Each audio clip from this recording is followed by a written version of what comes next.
로마서 6장 12절부터 14절까지 낭독하겠습니다. 그러므로 너희는 죄로 너희 죽을 몸에 왕노릇하지 못하게 하여 몸의 사욕을 순종치 말고, 또한 너희 지체를 불의의 병기로 죄에게 드리지 말고, 오직 너희 자신을 죽은 자 가운데서 다시 산 자같이 하나님께 드리며 너희 지체를 의의 병기로 하나님께 드리라.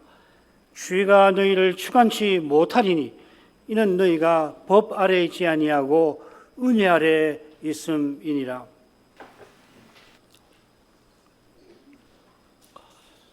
사도는 죄가 더함에도 불구하고 은혜가 더욱 넘쳤다 이렇게 전합니다마는, 은혜를 더하려고 죄에 거하자 한다 그렇게 모함을 받습니다. 로마서 3장 8절에도 보면 선을 이루기 위하여 악을 행하자, 사도가 그렇게 말한다고 모함을 받는 점을 밝혀놨습니다. 이런 모함은 거짓의 아비에게서나 나올 만한 것입니다. 그가 낙원에서 하와에게 대뜸 하나님이 참으로 너희들어 동산 모든 나무의 실과를 먹지 말라 하시더냐, 또 선악과를 먹으라고 하고서 너희가 결코 죽지 아니하리라, 그렇게 거짓을 말했습니다. 필시 바리새인들이 악한 자의 아들들이 되어서 그리스도를 전하는, 그리스도의 은혜를 전하는 사도를 모함한 것입니다.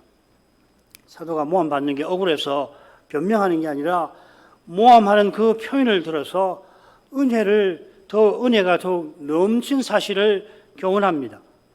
그 표현이 뭔가 하면 죄에 거한다 하는 겁니다.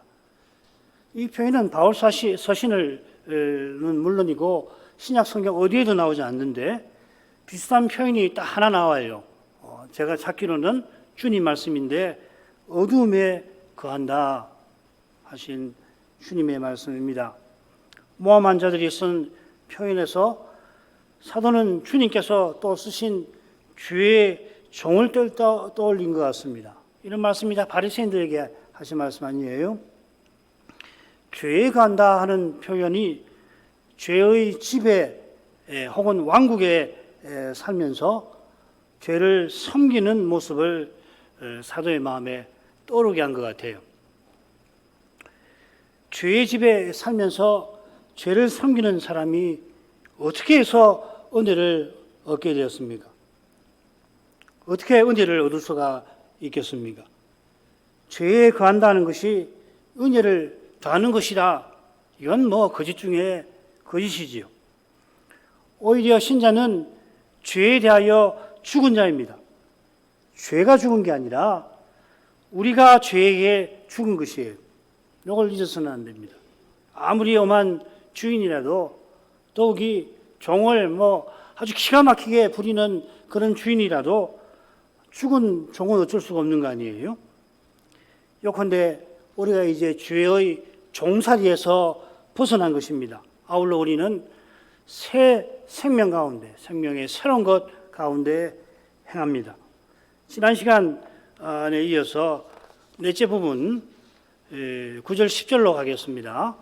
이는 그리스도께서 죽은 자 가운데서 사셨음에 다시 죽지 아니하시고 사망이 다시 그를 주장하지 못할 줄을 알미로라. 그의 죽으심은 죄에 대하여 단번에 죽으심이요 그의 살으심은 하나님께 대하여 살으심이니.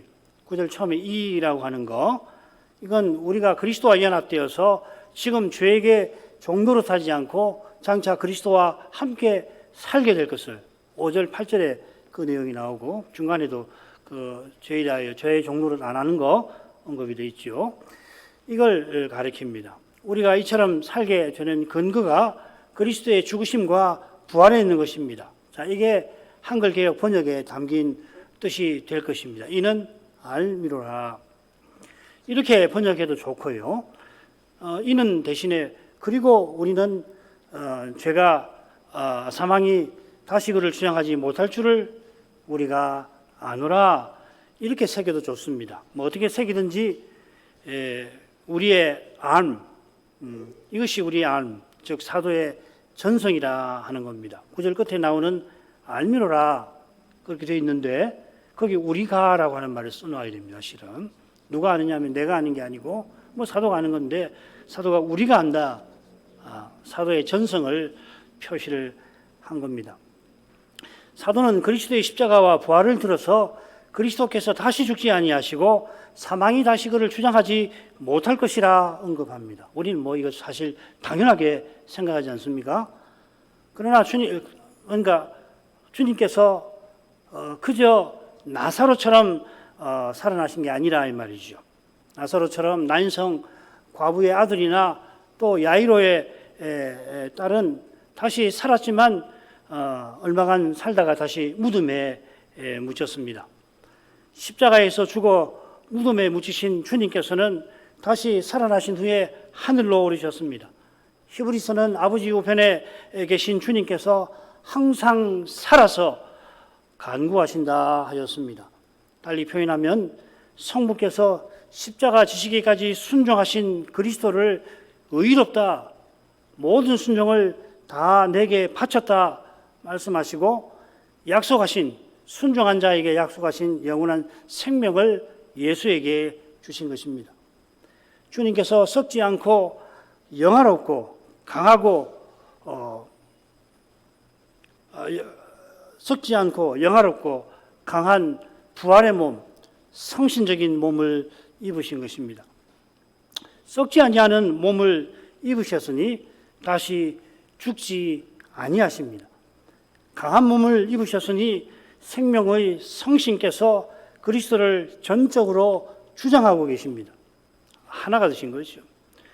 그리스도께서 십자가를 지실 때 잠시 사망의 지배 아래에 계셨습니다마는 이제는 사망과 음부의 열쇠를 가지고 계십니다.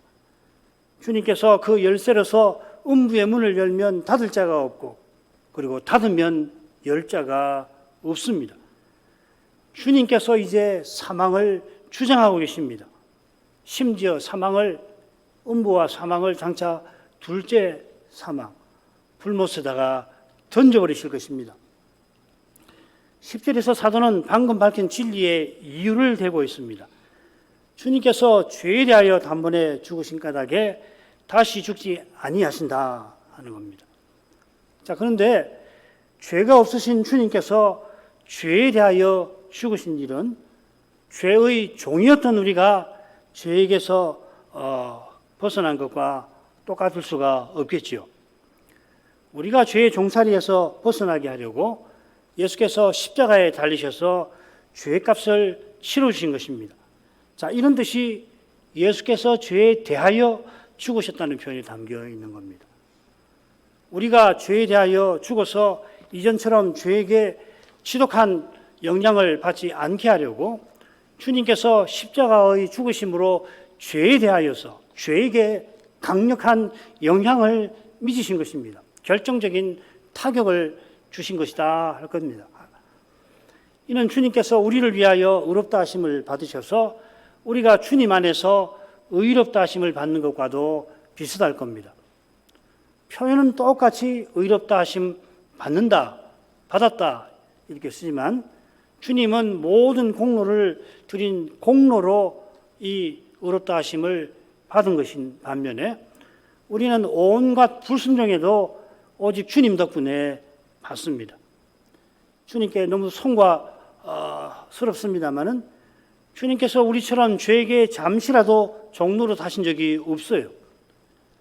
주님께서 매 순간 여호와의 종으로 사시면서 마침내 십자가에서 죄에게 죽으신 것입니다. 주님께서 단번에 죄에 대하여 죽으셨습니다. 이 단번에라는 표현을 우리가 히브리서에서 곧 생각하게 될 것입니다.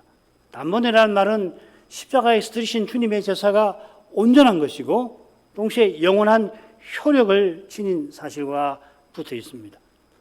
그처럼 주님께서 단번에 죄에 대하여 죽으셨다 한 것은 우리가 죄의 권세에서 이제 결정적으로 벗어난 것을 확신시키려 하시는 것입니다. 우리가 믿은 후에도 물론 죄를 짓습니다. 이게 신자의 마음을 얼마나 괴롭게 만드는지 로마서 7장 후반부 특별히 바울의 자기 고백을 통해서 생생하게 확인할 것입니다. 원하는 것은 행치 아니하고 원치 아니하는 것을 행하는 자신, 필시 이 원하는 거, 원치 아니하는 건 자기 부인하고 관계될 텐데 그때 얼마나 괴로웠으면은 사도는 이 사망의 몸에서 누가 나를 건져내랴 탄식을 하였습니다. 사도도 그러한데 평범한 우리는 죄 짓는 문제로 큰 낙담에 떨어지기 쉽습니다. 거기서 벗어나는 길은 주님께서 단번에 죄에 대하여 죽으신 이것을 깨닫는 것뿐입니다. 아버지께서 성신으로 이 복음 진리를 깨닫게 해주시기를 구할 뿐입니다. 자기가 아무리 그 문제를 가지고 실험해도 안 돼요. 죄는 사람의 힘으로 이길 수 있는 게 아니라는 걸 알면서도 괴로우니까 그걸 붙들고서 시험을 해보는데 그 실험이 도움이 안 됩니다. 오히려 더 죄의 굴레에 빠지는 거거든요. 오늘 깨닫고 내일 또 깨닫는 데서만 그 길이 계속 생기는 거예요. 깨닫고서 날마다 자기를 부인하고 또 부인하는 사람만이 이 지긋지긋한 문제에서 자기도 모르는 사이에 벗어나 있게 되는 겁니다. 어느 순간 벗어나 있게 돼요. 자기가 스스로 벗어나려 하면은 더욱 얽매이기 쉬운 겁니다. 자기가 스스로 그리스도를 드러내려고 하면 결국 자기를 나타내게 되는 것과 비슷한 이치죠. 사람이 죄의 문제를 풀지 못한다는 이 분명한 진리를 깨닫는 사람이 주님을 그리고 주님의 은혜를 의지하게 되는 거란 말이죠. 주님께서 단번에 죄에 대하여 죽고 하나님께 대하여 사십니다. 죄에 대하여 이렇게 새겨놓으니까 하나님께 대하여 이렇게 똑같이 번역을 한 겁니다. 하나님을 향하여 이렇게 새길 수 있고 이게 결국 하나님께 대하여 사신다는 뜻이겠죠. 저는 하나님을 향하여라고 새기는 게 좋을 거라고 생각합니다. 그러나 어떻게 새기든지 뜻은 같은 거예요. 그리고 이 표현은 대지상 되시는 그리스도를 가리킨다고 저는 믿습니다. 주님께서 우리와 하나 되신 분으로서 영원히 하나님을 향하여 사십니다. 주님이 항상 사셔서 우리를 위하여 간구하신다 하였습니다. 주님이 우리를 위한 기도를 통하여 우리도 주님과 함께 하나님을 향하게 하시는 거죠. 기도가 하나님을 향하는 거 아니에요. 주님이 우리를 위한 그 기도를 통해서 우리도 주님과 함께 아버지께로 향하게 하신다는 겁니다. 기도의 이런 차원을 꼭 기억하시기를 바랍니다. 인생이 하나님을 향하는 여기에 참된 생명, 삶이 있습니다. 그리고 이게 거룩한 삶의 핵심인 거예요. 거룩하게 산다는 거, 거룩하신 하나님을 향하는 것이고 하나님과 교통하는 거고 그 하나님께 나아가는 거고 그 하나님께 향하여 가는 것이거든요. 이걸 빼고 거룩함을 말할 수가 없어요. 이걸 빼고 거룩함을 말하면 결국 남는 것은 도덕에 불과한 겁니다. 자, 이건 좀 이따가 또 말씀드리죠. 하나님께서 태초의 인생대로 하나님을 향하도록 하신 목적을 이제 사람 대신 하나님으로서 신이 이루고 계시는 거예요. 주님이 우리를 위해서 기도하시니까 그 기도가 하나님을 향하는 것이니까 우리도 하나님을 그 기도를 힘입어서 하나님을 향하는 거죠. 그 증거가 뭐냐? 교회로서 기도하는 거죠. 11절로 갑니다. 이와 같이 너희도 너희 자신을 죄에 대하여는 죽은 자요 그리스도 예수 안에서 하나님을 대하여는 산 자로 여길지어다. 이와 같이 너희도, 이것은 우리가 믿음으로 그리스도와 연합한 사실을 가리키는 표현입니다. 이와 같이 너희도, 이런 점에서 그리스도 예수 안에서를 죄에 대하여는 앞에다가 두는 게 좋습니다. 지금 우리 번역대로는 하나님을 대하여는 거기다가 앞에 놨는데 더 앞으로 끌고 오셔가지고서 너희 자신을 그리스도 예수 안에서 죄에 대하여는 죽은 자요 하나님을 대하여는 산 자로 여길지어다. 이렇게 읽으시는 게 좋습니다. 뭐 어렵지 않죠. 그리스도 안에서 우리가 죄에 대하여 죽었고 그리스도 안에서 우리가 하나님을 향하여 사는 겁니다. 아울러 사도가 예수 그리스도라고 하지 않고 그리스도 예수라고 한 점에 주목하시기 바랍니다. 사도가 우리와 관련해서 그리스도를 말할 때 항상 우리를 위하시는 분으로 언급하는 것입니다. 그리스도는 첫째 하나님의 종이시고 둘째 우리를 위하시는 분이십니다. 이게 그리스도의 정의에서 꼭 들어가야 할 첫째와 둘째예요. 죄에 대하여 죽고 하나님을 대하여 사는 것이 무엇인지는 조금 전에 살폈습니다. 그래서 여기서는 여길저다 이 표현을 조금 생각하십시다. 이 표현이 로마서에 19번 나오는데 4장에 11번 나와요. 거기 두 가지로 번역이 되어 있습니다. 10번은 여기시다, 한 번은 인정하신다 이렇게 되어 있습니다.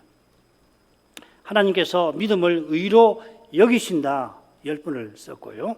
비슷하게 신자에게는 죄를 인정치 아니하신다, 정죄치 아니하신다 그 말이죠. 그걸 풀어서 죄를 인정치 아니하신다 한 번 쓰였습니다. 그러니까 하나님께서 여기시는 행위는 하나님의 법정에서 내리시는 거룩한 판단, 결정을 뜻하는 거죠. 여긴다. 우리말로 여긴다는 말은 뭐 여러 의미층이 있는데 지금 바울이 말하는 여긴다라고 하는 것은 이런 의미예요. 하나님 법정에서 내리시는 결정 같은 것입니다. 판단. 그렇게 우리도 이 사실을 받아들이라 하는 말이죠. 결론은 그것입니다. 우리의 믿음을 의로 여기시는 판단은 예수 우리 주를 죽은 자 가운데서 살리신 사실 위에 굳게 서 있습니다. 하나님의 이 판단은 당연히 의로우십니다. 죄인을 의롭다 하시는 하나님은 의로우십니다. 우리의 죄책을 아들에게 담당시키신 것입니다. 이게 바울이 말하는 하나님의 의, 우리의 구원으로서 하나님의 의를 뜻하는 거죠. 우리가 죄에 대하여 죽고 하나님을 향하여 사는 이것은 하나님이 참으로 그렇다고 인정해 주시는 사실이에요. 사도는 우리들아 사실이 아닌데 사실로 간주하라.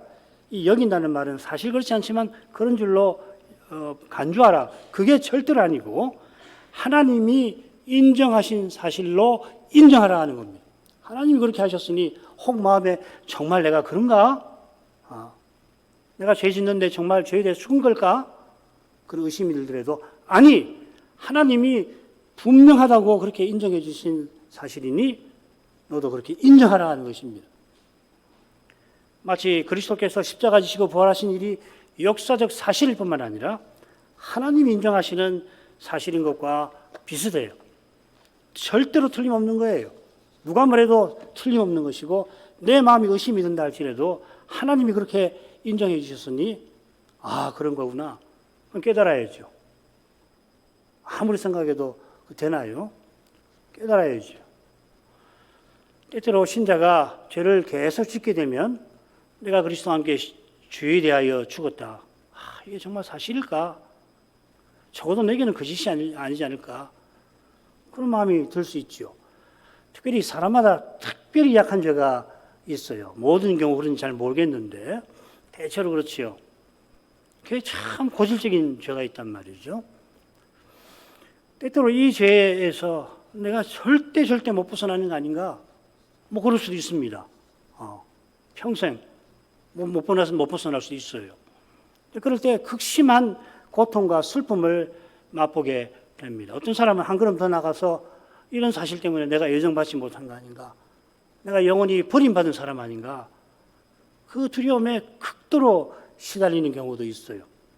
그러면 거기서 목사에게라도 와서 이만저만 한 사정이 있는데 이거 어떻게 받아들여야 됩니까? 그러면은 목사가 이렇게 그렇게 생각하실 것이 아니다. 그걸 차근차근 이야기를 듣고서 같이 기도하고 성신을 의지해서 계속 말씀을 듣고 그렇게 하면 어느 순간에 싹 없애버릴 수 있는 거거든요. 근데 혼자서 고민하다가 급기야는 믿음을 잃어버릴 그런 지경에 떨어질 수가 있거든요. 혹시 그런 거 보시면 본인이든지 주변에 있으면 꼭 이 목사에게 알려주시길 바랍니다.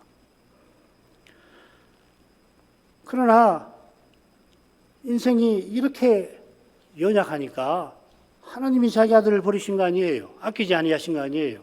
죄가 얼마나 끔찍하고 강력한 것인지 잘 아시니까 그 죄 앞에 인생은 너무도 약하다는 걸 아시니까 방법은 다른 게 없고 내 아들을 십자가에 달리게 하는 수밖에 없구나.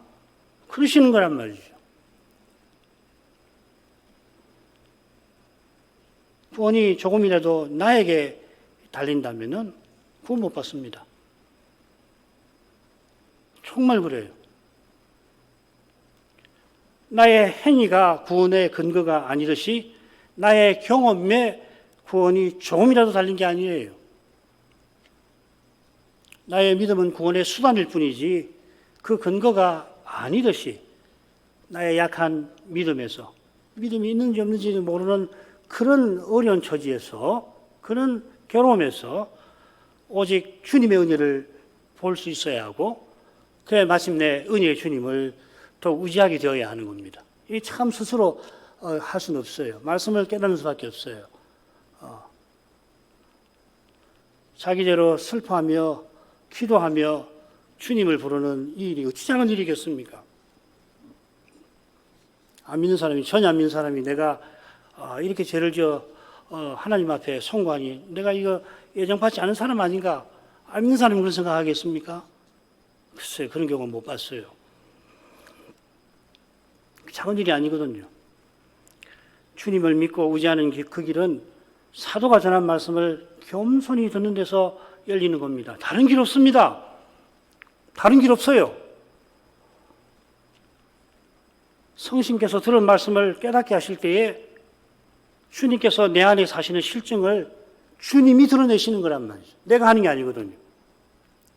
내가 했다고 생각하는 게 문제 아니에요. 그러니까는 교만이 되는 거란 말이죠. 주님이 친히 드러내시는 거거든. 이건 내게서 나올 수 있는 게 아니다. 이 내가 하는 것이 아니다. 이건 주님이 하시는 거다. 하나님이 하신 거다. 그래야 그 자랑할 수가 자랑하지 않지요. 감사합니다. 이런 못된 나에게 이런 생각을 갖고 이런 마음을 품게 하고 이렇게 행동하도록 하시니 주님 정말 감사합니다. 그 더욱 의지하게 되고 그러잖아요. 자기가 있다고 생각하면은 금방 교만해지죠. 내가 죄에 대하여 죽은 거, 죄가 나를 지배하지 못하게 하신 것을 확신하게 되는 겁니다. 나는 도무지 죄를 이기지 못하지만 주님은 틀림없이 이기게 해주실 것을 믿게 하시는 거예요. 자, 이게 가운데 부분에서 이어질 테니까 또 가십시다. 12절부터 14절 읽겠습니다. 그러므로 너희는 죄로 너희 죽을 몸에 왕노릇하지 못하게 하여 몸의 사역을 순종치 말고 또한 너희 지체를 불의의 병기로 죄에게 드리지 말고 오직 너희 자신을 죽은 자 가운데서 다시 산 자같이 하나님께 드리며 너희 지체를 의의 병기로 하나님께 드리라. 제가 너희를 주관치 못하리니 이는 너희가 법 아래 있지 아니하고 은혜 아래 있음이니라. 12절, 13절 상반절 그리고 14절에서 죄의 왕노릇을 다루고 있죠. 그죠? 그리고 12절, 13절 상반절에서는 죄가 왕노를 하지 못하게 하라고 명령을 하고 있고 14절에서는 죄가 주관치 못할 거라고 약속하고 있습니다. 하나님 명령이 하나님 약속이네요. 그죠?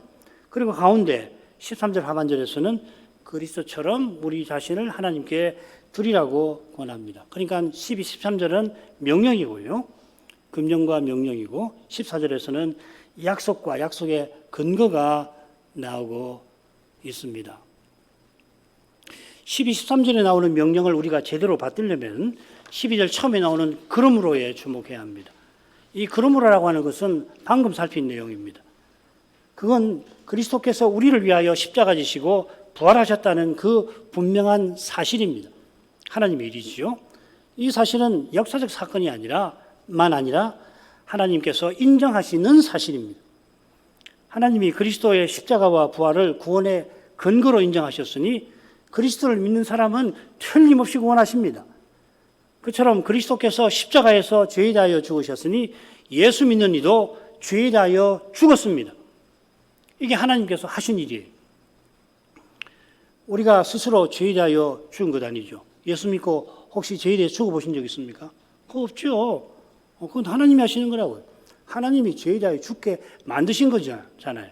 그런 거지 내가 죄에 대해 죽었다. 그런 일 없어요. 하나님께서 죄에 대하여 죽게 하신 것입니다. 그러니까 죄에 종노릇 하지 말라 하는 겁니다. 요건데 하나님께서 명하시는 것을 먼저 주시는 겁니다. 주시고서 그거 하라 하시는 겁니다. 그리스도를 주시고 그리스도로 살아라 하는 거예요. 그러므로는 하나님이 행하신 사역과 베푸신 은혜를 가리키는 겁니다. 하나님이 행하신 사역을 깨닫고서 베푸신 은혜를 받을 때에 하나님께서 여기 금하신 명령을 받을 수가 있게 되는 겁니다. 사도가 권면하는데 먼저 교훈을 하는 거죠. 교훈을 하고 그 다음에 권면하는 겁니다. 사도가 전한 대로 그리스도를 깨달으면 그리스도처럼 사는 것입니다. 그리스도께서 성신으로 내 안에 사시는 것을 깨달아야지, 아, 그리스도가 내 안에 사시는구나. 깨달아야지 그리스도께서 내 안에서 자기를 드러내시는 거예요. 내가 내 힘으로, 지혜로 그리스도를 모방하는 거 아닙니다. 이런 모방은 결국 종교를, 신앙을 도덕으로 만드는 겁니다. 사도가 전한 그리스도가 아니지요. 결국 내가 아는 그리스도를 내가 모방하는 것이니까, 그러니까 내 안에 있는 것을 내가 내놓는 것뿐이죠. 슈바이츠가 그런 인물이고요. 인도 총리 간디도 마찬가지입니다. 이런 분들의 윤리적인 활동과 성취를 제가 무시하는 건 아닙니다. 신자 가운데 이분들보다 윤리적으로 뛰어난 사람이 많을까? 그들에 미치지 못하는 사람이 많을까? 주님만 아시겠죠. 그런데 이미 우리 마음에 저울이 있다면 여러분 마음의 저울이 이미 한쪽으로 기울어져 있지 않습니까? 아마 장차 그럴 것 같아요. 젊은 시절 메이첸 교수가 말입니다. 장학금을 받아가지고서 그때는 미국 프린스턴 신학교에서 공부를 잘해서 장학금을 주면은 독일로 갑니다. 신학이 독일 발전되어 있어서 거기 가서 이 헤르만이라고 하는 자유주의 태두 아래서 신학 공부를 막 시작을 해요. 이제 이 메이첸 교수하고 어머니하고 서신왕래가 잤습니다. 어머니하고 특별히 편지를 주고받는데 그게 뭐라고 그러냐면은 헤르만의 그 뛰어난 그 인품에 압도가 되어 있는 심정을 어머니에게 밝힙니다. 그게 얼마나 이 메이첸, 물론 젊은 메이첸이긴 합니다만은 얼마나 뛰어났으면 기독교 신앙이 이분의 인품보다 뛰어날 수가 있을까? 그렇게 밝혔습니다. 물론 아무리 인품이 뛰어나도 그것으로 구원받지 못하는 진리를 메이첸은 분명히 알고 있었고, 그래 훗날 자유주의는 기독교, 참된 기독교가 아니다. 기독교의 한 아류라고, 한 분파라고 이야기하지만 기독교 아니라고 책도 냈지요. 주님과 사도가 지적한 바리새인의 근본 문제도 바로 여기 있는 겁니다. 내가 생각하고 말하고 행하는 것이 성신의 가마를 쫓아 그리스도의 생명을 살아내는 것인지 아니면 사람의 힘과 지혜로 그리스도를 모방하는 것인지 늘 주의해서 살펴야 하는 겁니다. 늘이요. 이거 늘 살피지 않으면 결국은 자기 힘으로 할 수밖에 없어요. 어제 성신의 가마를 쫓았더라도 오늘 사람의 힘으로 행하기가 너무도 쉽지 않습니까? 많은 세월 힘써 도야하게 되면 열심히 갈고 닦으면은 사람들의 찬사를 받을 인품을 드러내는데, 그러나 이 도야와 인품 자체는 바울이 말하는 율법 행위, 곧 자기 의를 이루는 게 불가한 거예요. 기독교라고 하는 종교와 문화에서 이런 인격과 행위가 믿음과 순종처럼 보이곤 합니다만, 왜냐하면 기독교 아니니까, 기독교적인 그 옷을 입고서 나타나니까 얼른 봐서는 참 믿음 있고 순종하는 것처럼 보일 수 있는데요, 하나님의 눈은 못 속입니다. 믿음은 오직 하나님께서 그리스도 안에서 행하신 일을 들으면서 나는 거고, 믿음의 순종은 오직 믿는 자에게 주시는 생명을 살아내는 것이에요. 의롭다 하심 받는 것도 하나님 은혜이고, 거룩한 삶을 사는 것도 마찬가지 은혜인 거예요. 내가 하는 거 아닙니다. 내 힘으로 이제 의롭다 하심을 받았으니까 이제부터는 네 힘으로 거룩하게 살아라 하시는 거 아니라고요. 반대지요. 더 철저하게 은혜를 의지하는 겁니다. 이걸 한마디로 줄여서 오직 그리스도라고 하는 겁니다. 우리는 기독교예요. 우리는 그리스도교라고요. 전부 그리스도입니다. 처음부터 끝까지 그리스도예요. 그리스도 아닌 것이 나타나면 안 돼요. 그 반대죠. 우리 교회는 뭐 이거 뭐 처음부터 뭐 열심히 배운 교회라 이렇게까지 할 필요가 없다고 생각합니다만은 그래도 이걸 이래서는 안 돼요. 정말 내게서 그리스도가 나타나나 아니면 내가 훈련한 그 인품이 나타나나. 사도가 죄가 왕노를 하지 못하게 하라고 권했는데 너희 죽을 몸에서 못하게 하라 했습니다. 이 죽을 몸이 뭘까? 이 표현이 한 군데 더 나오는데 매우 중요한 구절입니다. 로마서 8장 11절인데 거기서 죽을 몸이 뭔지를 생각해 보십시다. 예수를 죽은 자 가운데서 살리신 이의 영이 너희 안에 거하시면 그리스도 예수를 죽은 자 가운데 살리신 이가 너희 가운데 너희 안에 거하시는 그의 영으로 말미암아 너희 죽을 몸도 살리시리라. 정말 8장 11절 공부할 때 제가 굉장히 자세하게 말씀을 드릴 수 있을 것 같은데 이 죽을 몸과 관련된 것만 생각해 보죠. 이 말씀에서 사도는 성부께서 성신으로 그리스도를 살리셨다 하고 그 터에서 우리도 그리스도처럼 장차 부활에 이르게 하실 거다. 이걸 전하고 있는 거 아닙니까? 예수를 죽은 자 가운데서 살리신 성부의 영께서 이제 우리 안에 거하시니 우리도 장차 육신의 부활에 이르게 된다 하는 겁니다. 자, 이런 점에서 장차 살리실 죽을 몸은 우리가 지금 입고 있는 썩을 몸을 가리키는 거죠. 같은 말이죠, 그죠? 거의 같다고. 똑같지는 않습니다만은 죽을 몸, 썩을 몸.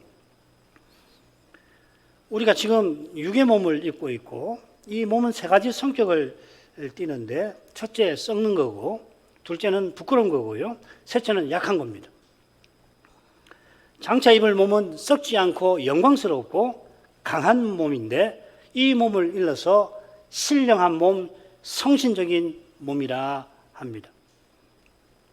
이 성신적인 몸을 입을 그때야 비로소 우리는 썩고 부끄럽고 그리고 약한 이 몸의 상태에서 마침내 완전히 벗어납니다.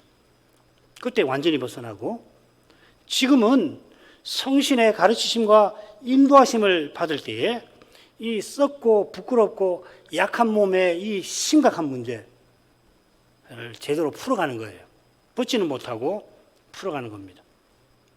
달리는 우리가 썩지 않고자 허망하게 이 세상에서 썩지 않을 것 같은 것을 대표적인 게 금이죠. 그걸 추구하는 겁니다. 그래서 사람들이 금을 얻으려고 그렇게 애를 쓰는 거예요.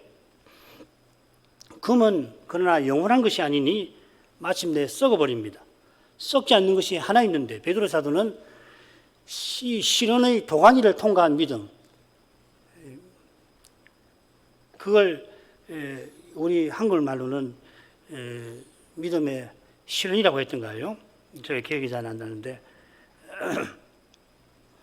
실현의 도가니를 통과한 믿음만이 지금 여기서 유일하게 썩지 아니하는 겁니다. 영원히 가져갈 수 있는 것은 이거밖에 없어요. 이것과 여기서 나오는 믿음, 사랑 두 가지밖에 없는 겁니다. 아무것도 못 갖고 갑니다. 하나님 나라에 죽어서 이 무덤 안에는 뭐 넣어서 부장할 수 있을지 모르지만은 부장한다고 천국 가는 거 가져가는 거 아니지 않습니까? 가져갈 수 있는 믿음밖에 없어요. 그 베드로가 이야기한 게 바로 그걸 이야기하는 겁니다. 믿음으로 받는 그리스도의 생명이 영원한 겁니다. 그런데 이 세상에서 썩지 않는 것을 구하려 할 때 그게 희소한 거니까 금이 희소하잖아요. 그러니까 어떻게든지 얻으려고 하는 겁니다. 이 돈 때문에 얼마나 많은 죄가 저질러졌고 지금도 저질러지고 있을까요? 사도는 돈을 사랑함이 일만하게 뿌리라, 주님도 불의의 재물이라 표현을 쓰였습니다. 돈이 있어야만 산다는 생각이 이 세상에, 특별히 21세기 대한민국 사회에 가득한 탓에 죄가 죽을 몸에 왕노릇하기가 참으로 쉬운 거예요. 이렇게 되면 죽을 몸은 죄의 몸이 되는 겁니다. 죄의 정도로 사는데 적응이 되어 있는 몸, 죄의 덩어리라고 할 수 있는 그런 사람, 이 옛사람이죠. 말씀이 없으면 죽는다, 망한다 하는 고백이 마음에 가득하여서 오직 은혜를 구하는 신자가 죄의 종살이에서 벗어난 자답게 살아갈 수가 있는 것입니다. 먹고 사는 문제를 전능하신 주님의 손에 딱 맡겨버려야지 그 자비하신 손길에 이끌려서 믿음의 그 길을 걸어갈 수 있는 것이에요. 죽을 몸에서 죄가 왕노릇하지 않아야 몸의 사욕을 순종하는 일이 없게 될 것입니다. 이게 하나의 명령입니다. 하나의 금령이에요. 두 개가 아니고. 죄가 왕노릇하는 몸이 죄의 몸이니까 이 몸의 사욕은 옛사람의 욕심이죠. 에베소서 2장 1절부터 3절이 바로 그것입니다. 그래서 사욕을 순종한다는 말은 죄를 섬긴다는 것과 비슷한 이미지고 내용이 될 것입니다. 자, 그 다음에 두 번째 금령이 나오는데 너희 지체를 불의의 병기로 죄에게 드리지 말라. 크게 다르지 않습니다. 방금 살핀 내용과. 죄가 죽을 몸에 왕노릇하는데 그 왕노릇하는 목표가 뭘까? 이 금령에서 넌지시 드러납니다. 그 목표가 전쟁의 이미지로 제시가 됩니다. 옛사람이 죄를 왕으로 모시고는, 왕노릇이라는 말 나왔지 않습니까? 왕으로 모시고는 자기를 병기로 드리는 모습입니다. 몸이 외부로 드러난 전의를 가리키듯이 몸의 지체도 그 전의를 이루는 부분입니다. 똑같은 거예요. 전체를 보느냐 각각으로 보느냐. 각각으로 보면 지체가 되는 거고 전체를 보면 몸이 되는 겁니다. 이 죄에게 지체를 드린다는 것은 하나님께 드린다는 것과 선명한 대조를 이루고 있습니다. 하나님께 의의 병기로 자기를 드린다. 신령한 전쟁을 가리키는 겁니다. 이게 로마서 7장 후반부에 나오는 이 포로의 이미지와도 잘 어울립니다. 거기 포로라는 말을 쓰지 않아요. 신자가 죄의 왕노릇에서 벗어났지만 죄에게 포로는 될 수가 있습니다. 그건 로마서 7장 후반부에서 다룰 겁니다.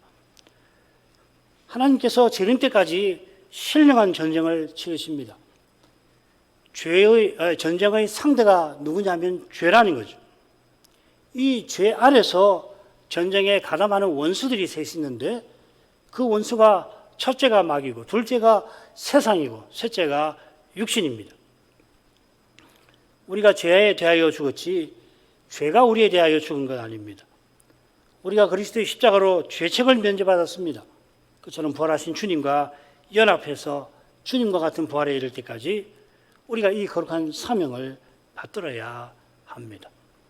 그러려면 죽은 자 가운데서 다시 산 자같이 십자가 지시고 부활하신 그리스도처럼 우리 자신을 하나님께 우리 죄를 의의 병기로 하나님께 드려야 하는 겁니다. 우리 자신을 하나님께 드린다. 이 번제를 가리키는 표현 같아요. 번제는 하나님의 거룩한 목적을 위해서 이스라엘을 특별한 소유 삼으신 그 뜻과 어울리는 그 뜻을 이루는 제사죠. 이스라엘이 제사장나라와 거룩한 백성의 사명을 이루게 하려고 언약을 맺으셨습니다. 이 언약의 사명을 이루도록 성막과 제사 규례를 내셨습니다. 성막을 완공한 다음에 이스라엘은 왕이신 여호와를 모시고 사령관이신 그분의 지위를 받아서 거룩한 군대로서 가나안을 행진합니다. 이게 이제 출애굽기 35장부터 해가지고 레위기, 민수기 10장까지의 내용이죠. 그래서 이제 민수기 10장 11절부터 이 내용이 나오는 거 아닙니까? 제사 자체가 거룩한 전쟁의 성격이 있습니다. 거룩한 전쟁이란 이스라엘이 치르는 전쟁이 근본적으로 여호와의 전쟁이라는 뜻입니다. 사무엘상 17장 47절 전쟁은 여호와께 속한 것이다. 다윗의 고백이지요. 역대하 20장 15절 이 전쟁은 너희에게 속한 것이 아니라 하나님께 속한 것이라. 여호사밧 때 말이죠. 여호와께서 친히 이스라엘을 진두지휘하셔서 친히 치르시는 겁니다. 여호와께서 이스라엘의 진영 중에 행하십니다. 여호와께서 그리하시는 까닭에 레위인과 제사장과 레위인이 당연히 전쟁에 참여합니다. 이들이 성전, 곧 하나님의 왕궁에서 왕을 지근거리에서 모시는 신하인데 그 왕께서 전쟁에 나서시니까 당연히 그들도 전장에 나서는 겁니다. 전장에서 그들이 하는 일은 여호와를 예배하는 겁니다. 이 예배를 통해서 왕과 이스라엘은 여호와께 자기를 드립니다. 지금 역대하 20장 말씀을 제가 설명해 드리는 겁니다. 돌아가셔서 여호사밧의 전쟁을 읽어보시기 바랍니다. 여호와께서 메시아 안에서 받아주셔서 거룩한 전쟁에 써주시기를 구하는 거죠. 지금 아버지 우편에 계신 그리스도도 아버지께서 원수들을, 자기의 원수들을 발등상 되게 하시기까지 기다리시며 간구하십니다. 이 철저한 수동, 기다림, 철저한 수동이죠. 이게 적극적인 이미 순종이에요. 무슨 말입니까? 이렇게 기다리시는 주님 안에서만 우리가 기다릴 수가 있습니다. 달리는 어려움이 생기면 사람의 힘과 꾀를 쓰지 않고 배기지를 못해요. 못 견디는 겁니다. 겁이 나서도 못 견디고, 두려워서도 못 견디고, 부끄러워서도 못 견디고, 뭐 여러 가지 이유가 있지만 못 기다리는 겁니다. 기억하고 말아요. 그러고는 하나님 뜻을 슬그머니 가져와서 하나님 뜻이니까 해야지. 그렇게 하는 거라고요. 주님께서 기다리신다고 했습니다. 굉장히 인상적인 말입니다. 우리가 이제 이 부분에서 배울 거지만 그리스도가 아버지 우편에서 기다리신다. 아버지께서 하실 때까지 기다리시는 거예요. 나서시지 않는 거라고요. 그래서 메시아인 거고 그리스도인 거거든요. 그리스도와 같이 우리 자기를 하나님께 드린다는 건 바로 그런 겁니다. 주님처럼 전심으로 아버지를 의지해야만, 그래야 하나님 뜻을 바르게 깨닫고 사명도 받는 것입니다. 하나님께 우리 자신을 온전히 드리는 예배는 실로 중요합니다. 이 예배에서 신령한 전쟁이 이미 결정적으로 치러지는 겁니다. 이건 다음 시간이든지 혹은 다른 기회에 레위기든지 또 히브리서이든지 말씀을 드리도록 하겠습니다. 예배에서 신령한 전쟁이 이미 우리에게서 치러지고 있는 거예요. 기도하겠습니다. 거룩하신 아버지, 사도를 통하여 하나님의 넘치는 은혜와 우리의 견고한 구원에 관하여 교훈해 주셔서 감사드립니다. 우리 믿음이 이 구원 얻는 수단인데 우리에게서 나오는 게 아니라 사도의 복음을 듣는 데서 나오는 이 분명한 진리를 마음에 새깁니다. 성신의 영감 아래서 하나님께서 그리스도를 통하여 친히 이루신 일을 사도가 알리고서는 우리가 이 그리스도 예수 안에서 죄인하여 죽고 하나님을 향하여 살게 된 것을 확신하게 합니다. 사도라도 죄의 포로가 되기도 하고, 그럴 때 이 사망의 몸에서 누가 나를 건져내려야 사도도 탄식할 정도니, 죄에 취약한 우리의 현실만 보게 되면 우리의 믿음은 흔들리기가 쉽습니다. 그러나 사도가 교훈한 대로 하나님이 그리스도를 주시고 우리를 그리스도 안에서 하나님을 향하여 살게 하셨으니까 하나님이 인정하신 사실이므로 주님의 이 말씀에서 이를 철저히 깨닫고서 마침내는 우리 지체를 하나님께 의의 병기로 드릴 수 있게 하여 주시옵소서. 이 명령이 이 시대에 우리에게 실로 중대한 것을 아뢰입니다.